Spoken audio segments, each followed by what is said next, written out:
Porque há 14 anos atrás, Jesus levou meu esposo, motorista do Leite Piracanjuba, puxava leite. Uma bela manhã eu recebo uma ligação: missionária Neurilene, tu está em casa? Tô. A gente está indo aí, era os patrão dele. E quando aquele povo chega na minha casa, eles falam assim para mim: pega tudo que tu tem de documento teu e do teu marido e vamos com a gente. O que aconteceu? No caminho a gente conversa. E quando eu entrei no meu quarto trocando de roupa ali, meio desesperada, ela falou assim para mim: te ligamos na 4 horas da manhã, mas só que você não atendeu.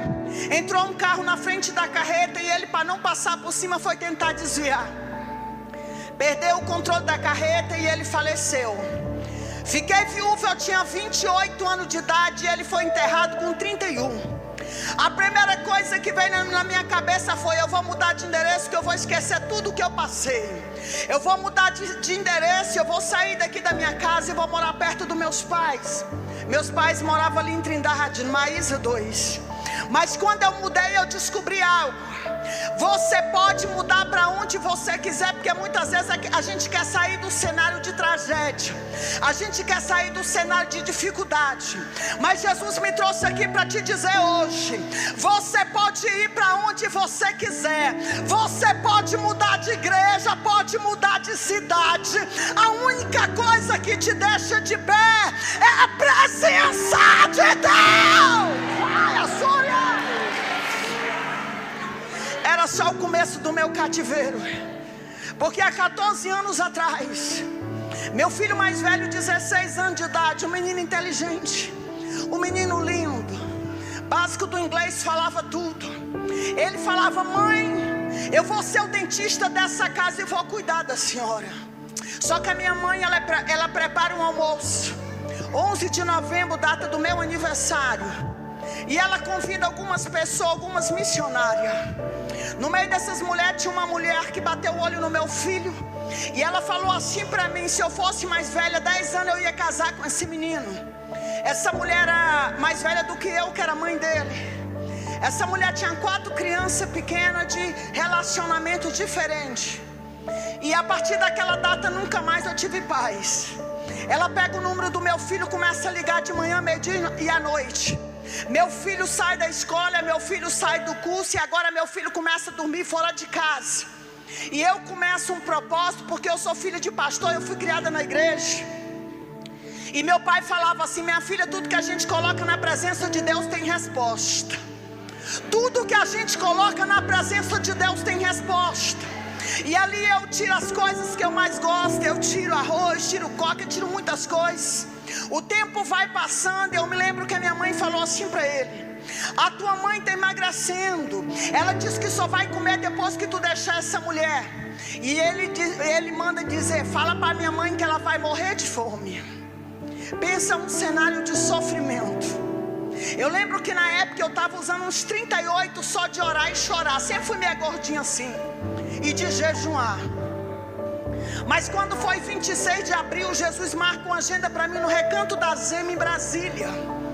E eu saio de Goiânia depois do almoço com meu coração partido. E eu me recordo que passando ali nas 7 curvas, Jesus entra dentro do meu carro e ele fala assim para mim: nem a morte é para te separar de mim. Nem a morte. Chego em Brasília chorando. Quando eu chego naquela casa, que aquela mulher me convidou, aquela pastora me convidou: Neurilene, eu tenho algo para te falar. Eu: pode falar. Deus manda te dizer que lá na tua casa vai ter outro vento doloroso. Ai de quem tem pensamento ruim contigo.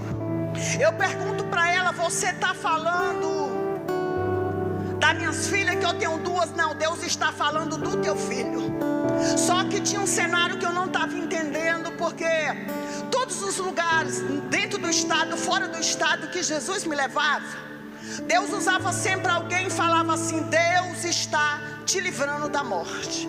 Por várias vezes eu estava já entrando no meu carro para ir embora, e a pastora corria lá: Neurilene, Deus está te dando um livramento de morte, minha filha. Eu recebo, mas eu não sabia do que Deus estava falando.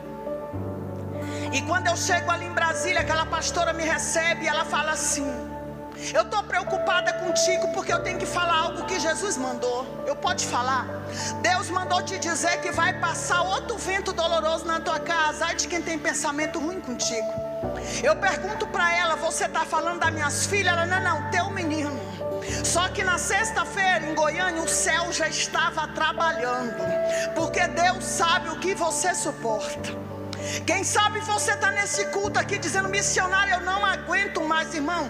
Para estar numa festa dessa adorando é só quem suporta a prova. Para estar numa festa dessa dando glória a Deus é quem... Ai, a Suri canta lá, séria. E ali, Deus leva meu filho para um culto. Meu filho senta nos primeiros bancos mais aquela mulher. E ali Deus usa um pastor do Pará que estava pregando naquela noite. E ele fala que tem um rapaz que hoje é o último dia de fazer uma aliança com Deus, está dentro da igreja. Depois de 15 minutos meu filho se levanta e fala: sou eu. Foi batizado com o Espírito Santo. Mandou um recado para mim porque era a rua de uma casa que eu morava. E ali tinha várias amigas que a gente fazia obra junto. E elas falaram: missionária Neurilene, tu tinha que estar aqui para tu ver o que Jesus fez. Meu filho foi batizado com o Espírito Santo e mandou um recado para mim que não estava mais em Goiânia. Fala para minha mãe que eu amo ela, eu sou feliz só a metade porque a outra é minha mãe. Essa mulher aluga um barracão muito perto da minha casa para encontrar com meu filho. E meu filho vai para esse barracão quando termina o culto, depois de ser batizado com o Espírito Santo. Depois de ter reconciliado, ele vai para esse barracão. E ele canta até 2 horas da manhã o mesmo louvor. Longe do Senhor andava nos caminhos de horror. Ele repete o mesmo louvor.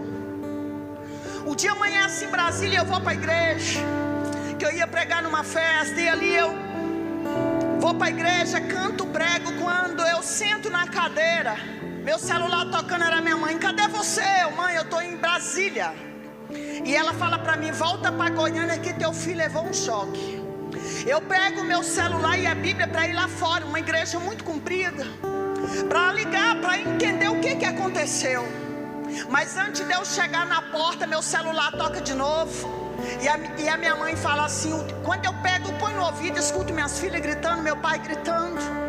E a minha mãe fala assim para mim: o teu filho morreu. Eu lembro que eu fui para a porta da igreja com uma calçada de cimento, as pernas foram embora. Eu sento no chão e eu olho para o céu e eu falo: eu não aceito. Porque o Senhor disse que meu filho era pregador. De todo lugar que eu ia, o Senhor usava alguém e falava: esse menino é pregador da palavra. Mas sabe o que Jesus me respondeu naquela manhã? Se Ele quisesse. Jesus me trouxe aqui para te dizer que o chamado dele na tua vida não depende só de Deus. É cantor que não canta, é pregador que não prega, é intercessor.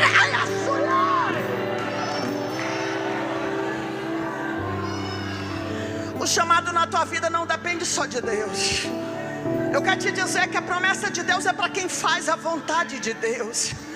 Porque a gente está vivendo um tempo que a gente fala assim: eu tenho um chamado, vai cumprir. Mas aquilo que é para você fazer, Deus não vai fazer para você. Tem coisa que é com você, não é com Deus.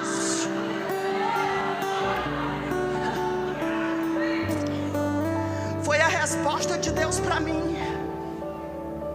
Se Ele quisesse. Venho de Brasília direto para o IML de Goiânia, enterrar meu único filho homem. Faltando 2 meses para fazer 17 anos de idade, um menino lindo. Preparei meu filho, enterrei. Depois de 1 semana que eu tinha enterrado meu filho, eu estou entrando no mercado perto da minha casa para comprar pão. Um traficante que morreu com muito tiro coloca a mão no meu ombro e fala assim: tu é a mulher de sorte. Eu falei: sou não. Quem conta com sorte é quem não conhece Deus. E ele disse: a senhora sabia que a senhora ia morrer? Eu, a única certeza da minha Bíblia, eu só não sei qual é a minha senha. E ele diz assim: a senhora ia morrer sábado. A gente está atrás da senhora já tem 3 meses. Eu sei o horário que a senhora entra e sei o horário que a senhora sai. Há 3 meses atrás o teu filho, mas a mulher que está com ele procurou a gente. E ele disse que para ser feliz ele ia ter que matar 3 pessoas. E ele disse: mata minha mãe, depois mata minhas irmãs, porque se matar minha mãe, vai ter o carro, a pensão, vai poder morar na casa dela. E eu fui entender por que Deus usava tanta gente para falar que estava me dando livramento de morte. Quem sabe você parou no meio da tua caminhada por causa de algo que te aconteceu. Eu falo que no meio da nossa caminhada a gente conhece tantas pessoas que falam: missionária, eu pregava muito, eu cantava muito, mas aconteceu isso. Eu perdi fulano, eu perdi ciclano, sendo que a Bíblia diz que a única certeza é a morte. Nós só temos que estar preparados, porque amanhã é uma incerteza. E é por isso que a gente tem que fazer hoje, porque amanhã você não sabe o que vai acontecer.